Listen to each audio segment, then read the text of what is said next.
ஒரு குட்டி ஸ்டோரி சொல்கிறேன்.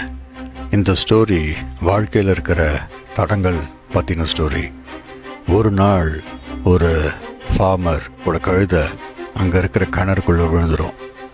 அது கதறி கதறி ஆழும். அப்போது அந்த ஃபார்மர் என்ன பண்ணுறதுன்னு யோசிப்பார்.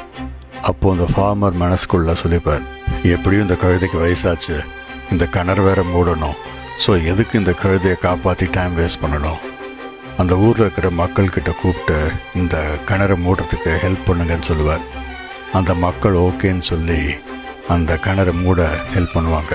அங்கே இருக்கிற மண்ணை தூக்கி அந்த கிணறுக்குள்ளே போட ஆரம்பிச்சிடுவாங்க. இந்த கழுதைக்கு தெரிஞ்சு போயிடும், சரி நம்மளை உயிரோடு புதைக்க போகிறாங்க.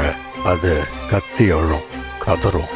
பட் எல்லாருமே காதில் வாங்கிக்காம அந்த மண்ணை தூக்கி போடுறதுல பிஸியாக இருப்பாங்க.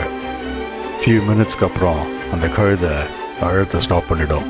உள்ளே குனிஞ்சு பார்க்கறச்சே ஒரு விஷயம் நோட்டீஸ் பண்ணுவாங்க. உள்ள மண்ணை தூக்கி போட போட அந்த கழுதை அதை யூஸ் பண்ணி மேலே வர ஆரம்பிக்கும். மோரல் ஆஃப் தி ஸ்டோரி, நம்ம லைஃப்பில் கூட இப்படி தான். மேலே மண்ணை தூக்கி போடுவாங்க.